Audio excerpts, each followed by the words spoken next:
এই আইনের ব্যাপ্তি কতটুকু, অর্থাৎ এই যে কার্যক্রম নিষিদ্ধকরণের ব্যাপ্তিটা, যদিও শান্ত ভাইকেও প্রশ্ন করেছিলাম, আপনাকেও একই রকমের প্রশ্ন করি। আর আগে তো ছিলই যে আসলে এই আক্রমণ বা তাদের যে কার্যক্রম সেটি আসলে নিষিদ্ধকরণের মধ্য দিয়ে প্রতিহত করা সম্ভব কিনা। না, অবশ্যই সম্ভব। আমি মনে করি যে নিষিদ্ধটা তো একটা আইন। আপনি যখন ঝটিকা মিছিল করতো তখনও কিন্তু পুলিশ ধরতো না, তখনও ধরতো, কিন্তু আমাদের রাষ্ট্রের অন্যান্য কাঠামো যেভাবে চলে, যেমন এই রাষ্ট্রের অনেক কিছুই আছে নিষিদ্ধ, অনেক কিছুই আছে সিদ্ধ। সেই জিনিসগুলো কিন্তু হিজবুত তাহরীর কিন্তু এখনো নিষিদ্ধ, কিন্তু সেটার আক্রমণ করে না, সে তাদের আক্রমণ করার ধরন আর আওয়ামী লীগের কার্যক্রম একরকম না, এবং তাকে নিষিদ্ধ করার প্রক্রিয়া এবং আওয়ামী লীগকে নিষিদ্ধ করার প্রক্রিয়াটা একরকম হবে না। হিজবুত তাহরীর একটি অর্গানাইজেশন, তার ব্যাপারে বিভিন্ন মত, এবং তার ব্যাপারে সরকার মনে করে যে এটা জনগণের কোনোভাবে কল্যাণকর কিছু করবে না, তাকে নিষিদ্ধ করেছে। আর এই আওয়ামী লীগকে নিষিদ্ধ করার প্রক্রিয়াটা শুরু হয়েছে সমগ্র জাতির পক্ষ থেকে। বাংলাদেশের মানুষ বলে দিয়েছে যে একে নিষিদ্ধ করতে হবে। তো আমি সেই প্রসঙ্গে আলোচনায় যেতে চাই না। আমি যেটা বলতে চাই যে এই নিষিদ্ধ প্রক্রিয়াটাকে অবশ্যই কার্যকর করা যাবে, এবং তাদের পক্ষ থেকে আক্রমণ আসলে সেটাও প্রতিহত করা যাবে। তিনটা পদ্ধতি এখানে অবলম্বন করতে হবে। প্রথমত হচ্ছে এই সরকারকে সব ধরনের তাদের কার্যক্রম বন্ধ করতে আইনের প্রয়োগ করতে হবে। যেমন আপনার এখানে আইন আছে যে নিষিদ্ধ, তো নিষিদ্ধ থাকলে আপনার থানার, আপনার উপজেলার, আপনার জেলার, এখানের ইউনো থেকে শুরু করে সচিব পর্যন্ত যাবতীয় জায়গায় এই নিষিদ্ধ প্রক্রিয়াটা নিষিদ্ধভাবেই থাকতে হবে। তখন তারা সেখানে আইন প্রয়োগ করবে। একটা জায়গায় মিছিল হলো, ওখানে যদি সঠিক আইন প্রয়োগ হয়ে তাকে জেলে নেওয়া হয় এবং জামিন না পায়, বা তার ওইটার অপরাধ অনুযায়ী শাস্তি নিশ্চিত করা হয়, তাহলে তো আপনি নিশ্চিত থাকবেন যে ওই কাজটা আর কেউ 2-1 বছর পরে আর নতুন করে করতে যাবে না। তারপরে হচ্ছে দেশের যে আইনে অন্য বিষয়গুলো পরিচালিত হয়, একই আইনে যদি এটাকে ফরম্যাটে নিয়ে আসা যায়। যেমন আমাদের দেশে তো ধর্ষণ করা এক ধরনের অপরাধ। এখন সত্যিকারই মামলা হলে তার তো বিচার হয়, প্রক্রিয়া আছে।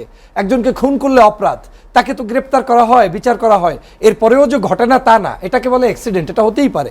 আওয়ামী লীগ ওই ধরনের কিছু কিছু অপকর্ম করবে, কিন্তু আওয়ামী লীগ যখন এই শাস্তিগুলো নিশ্চিত হবে যে না, গ্রেপ্তারের পর জামিন নাই, অথবা জামিন হলে সেটা অনেক বড় প্রক্রিয়ার মাধ্যমে, অথবা তাকে গ্রেপ্তার হলে এই অপরাধের কারণে তার ফাঁসিও হতে পারে, কারণ এটা নিষিদ্ধ ঘোষিত একটি সংগঠন যেটা রাষ্ট্রের বিরুদ্ধে যেতে পারে। আমি আইনে কিন্তু সেরকম না, এখন নাই, কিন্তু আমি বলছি যে এটা যদি প্রক্রিয়া, না, এটা যদি প্রক্রিয়ার মধ্যে নিয়ে আসা যায়, এটাকে যখন আপনি বলবেন যে রাষ্ট্রের জন্য হুমকি, আমি তো রাষ্ট্রের জন্য যদি হুমকি হই, আমি তো এখানে সুন্দর করে আরাম করে বসবাস করে টকশো করার অধিকার রাখি না।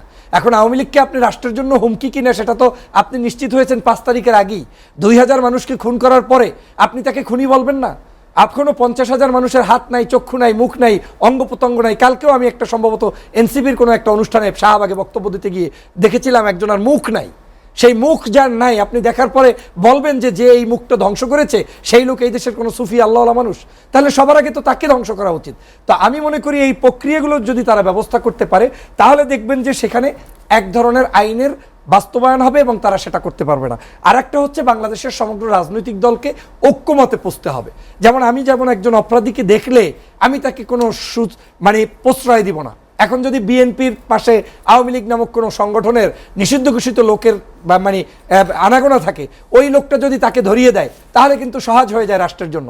জামাতের পাশে এসে ঘুরঘুর করে, ওই লোকটাকে ধরিয়ে দেয়, সহজ হয়ে যায়। আমার এনসিপির ভাইয়ের কাছে এসে যদি কেউ সুযোগ নিতে চায়, ধরিয়ে দেয়, সহজ হয়ে যায়। এখন এখানে আমাদের অপরাধের প্রবণতা অনুযায়ী তাদেরকে সেই শাস্তির আওতায় নিয়ে আসতে হবে। কিন্তু লজ্জাস্করভাবেও হলেও সত্য কথা এই, গত 9 মাসে আমরা দেখেছি মিছিল হচ্ছে প্রকাশ্যে। ইভেন ছাত্রলীগের কথাই বলেন, নিষিদ্ধ করার পরেও প্রকাশ্যে মিছিল হয়। তাহাজ্জুদের মিছিল বলেন, অথবা সূর্য উদয়ের পরে এশরাকের নামাজের মিছিল বলেন, এই মিছিলগুলো কিন্তু আওয়ামী লীগ করেছে, বনে জঙ্গলে হোক, রাস্তাঘাটে হোক। কিন্তু এই জায়গাগুলোতে কি থানা নেই, অফিস নেই? আমাদের পুলিশ বাহিনীর সদস্যরা কিন্তু সেখানে নেই, কারণ পুলিশ বাহিনীর সদস্যরা অতটুকু আস্থা আমাদের এই সরকারের প্রতি রাখতে পারে নাই বিদায়ী তাদের উপরে কার্যকর পদক্ষেপ নেয় নাই। আমি আপনাকে বলি যে আমাদের এই যে একজন রাষ্ট্রপতি চলে গেলেন, আপনার এখানে রাষ্ট্রপতি চলে যাওয়ার পরে আমাদের একজন উপদেষ্টা বললেন, এটা আমার মধ্যে পড়ে না, আইন উপদেষ্টাই বললেন যে আমার এই যে আমি জানবো কি করে যে সে কিভাবে যাবে, কোন প্রক্রিয়া যাবে, হোয়াট এভার ইট ইজ, সে একটা আনসার দিতেই পারে। কিন্তু আপনি কি মনে করেন 5ই আগস্টের পরে আমরা যাদেরকে উপদেষ্টা বানিয়েছি তাদেরকে জলবায়ু পরিবর্তনের জন্য, কিংবা এয়ারপোর্টের সাউন্ড কন্ট্রোলের জন্য, কিংবা রাস্তাঘাটের ময়লা পরিষ্কারের জন্য একটা দায়িত্বে বসেছেন বিদায় আমাকে এখানে ডেকেছেন? 5 জন ব্যক্তি থাকলে আমাকে হয়তো সিরিয়ালে জুনিয়র হলে একটু পাশে বসিয়েছেন। ইজ নট মিন্স আমি আপনার এই গ্রুপের বাহিরের কেউ, আমি তো গ্রুপ সদস্য।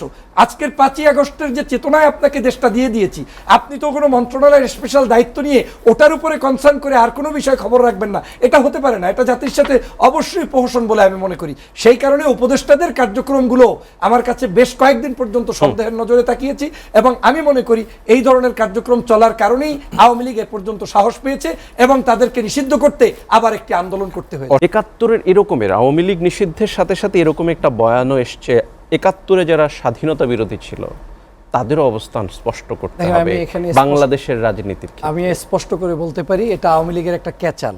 1971 সালের যাদেরকে 2013 সালে শাহবাগের মঞ্চ তৈরি করে ফাঁসি দেওয়া হয়েছে, এদেরকে কাউকে আমি মনে করি না তারা অপরাধী, বরঞ্চ তাদেরকে অপরাধী সাজানোর জন্যই এটা একটা মাস্টার প্ল্যান করে অন্যায়ভাবে তাদেরকে ফাঁসির কাস্টে ঝুলিয়ে দেওয়া হয়েছে, এবং এটা আওয়ামী লীগের সৃষ্ট। কেন বলছি? যখন আপনি জানেন যে 16 বছরে রাজাকারের একটা তালিকা করতে পারে না আওয়ামী লীগ, আওয়ামী লীগের যে মন্ত্রী ছিলেন সেই সময়ের মুক্তিযুদ্ধ বিষয়ক মন্ত্রী, তিনি বলেছিলেন সাংবাদিকদের সামনে যে রাজাকারের তালিকাটা প্রকাশ করা সম্ভব হচ্ছে না। যখনই আমরা তালিকা করতে যাই আমাদের লোকজনের নাম চলে আসে। তো যেই দল 16 বছর পর্যন্ত রাজাকারের তালিকা করতে পারে নাই, সেই দলই আবার রাজাকার সাব্যস্ত করে একটি দলকে টার্গেট করে সেখানে নিজামী, সাইদি, কাদের মোল্লা সহ অন্য অন্য নেতৃবৃন্দকে ফাঁসির কাস্টে ঝুলিয়ে হত্যার হীন চেষ্টা করেছে, এবং 11 জন মানুষকে কাউকে জেলে বসে ইঞ্জেকশন পুশ করে কাউকে ফাঁসির কাস্টে হত্যা করেছে। আমি মনে করি এটা আওয়ামী লীগের নেগেটিভ, এটা কোনোভাবেই আমার পক্ষে মেনে নেওয়া সম্ভব না। দ্বিতীয় আর একটা বিষয় হচ্ছে যে বাংলাদেশে যদি আপনি এখন এই মুহূর্তের প্রেক্ষাপটে মনে করেন দেশপ্রেমিক, তাহলে আপনাকে সবচাইতে বেশি বেশি কয়েকজন ব্যক্তির নাম উচ্চারণ করতে হবে। একজন শহীদ রাষ্ট্রপতি জিয়াউর রহমান, যিনি স্বাধীনতার ঘোষক, দেশনেত্রী বেগম খালেদা জিয়া, যিনি গণতন্ত্রের পূর্ণ প্রবক্তা ছিলেন এবং বাংলার মানুষের কাছে এসেছেন। এরপরেই বাংলাদেশে ভাষা সৈনিক আজকের এই যে গোলাম আজমের নাম নিয়ে নতুন করে ক্যাচাল শুরু করেছে, এই গোলাম আজমের নাম নেবেন, সাইদির নাম নেবেন, নিজামীর নাম নেবেন, হেফাজতের নাম নেবেন, চরমনায়ের নাম নেবেন, এরকম করে যত মানুষ আছে তাদের নাম নেবেন, তাহলেই আপনি দেশপ্রেমিক হবেন। কেন বলছি? এজন্য 24-এর আন্দোলনে এই আলেমরা, এই ইসলামপন্থীরা সবচেয়ে বেশি জীবন দিয়েছে, লড়াই করেছে। আওয়ামী লীগ নিষিদ্ধের ক্ষেত্রেও তারা লড়াই করেছে, জীবন দিয়েছে, এবং আওয়ামী লীগের সৃষ্টি হওয়া ন্যারেটিভের ভিত্তিতে আপনি একটি দলকে যুদ্ধাপরাধী কিংবা যুদ্ধের পক্ষের শক্তি বলতে পারেন না। যেহেতু আওয়ামী লীগে নিষিদ্ধ হয়ে গিয়েছে, আওয়ামী লীগ অপকর্মের কারণে নিষিদ্ধ হয়েছে, অতএব আওয়ামী লীগ 13 সালে যা করেছে সেটাও অপকর্মের কারণেই আমরা মনে করি তার ওই সকল অভিযোগে অভিযুক্ত কাউকে আমরা অভিযুক্ত করতে পারি না। এটা হচ্ছে আমার দর্শন। আমাদের একটা জায়গায় বলতে হবে, এই যে রাজাকার শব্দ চয়ন, এই রাজাকার শব্দ চয়নের মধ্য দিয়ে কিন্তু আওয়ামী লীগের পতন হয়েছে। আপনি দেখেন রোকেয়া হল থেকে তুমি কি আমি কে, রাজাকার রাজাকার, এই শব্দ চয়ন শেখ হাসিনার গালির কারণে কিন্তু এসেছে। এখন এই রাজাকার শব্দ দিয়ে আপনি যদি জামাত, শিবির, অন্য কোনো ইসলামপন্থীদেরকে মৌলবাদ বৃন্দে খারাপ বলতে চান, সেটা কোনোভাবে হবে না। বরং এই কার্যক্রম নিয়ে যারা সামনের পথ চলবে তারা এই পথেই আবার বিদায় নিবে। শেখ হাসিনাকে যেভাবে পতন হতে হয়েছে, আবার যদি 71 নিয়ে নতুন কোনো সৃষ্ট ঝামেলা তৈরি করে তাহলে তাদেরও সেইভাবে পতন হবে। তবে আমি মনে করি 53 বছর পরে আমাদের জাতীয় ঐক্যের দিকে যাওয়া দরকার। যেভাবে জাপান আমেরিকা এখন সুসম্পর্ক রেখে তাদের দেশ পরিচালনা করছে, কিন্তু একটা সময় কিন্তু আমেরিকার বোম্বিং এবং সেখানে কিন্তু আপনার পারমাণবিক অস্ত্র এসে জাপানকে ধ্বংস করে দিয়েছিল, কিন্তু আজ তারা ঐক্যের ভিত্তিতে চলছে। আমাদেরকে অসংখ্য ধন্যবাদ।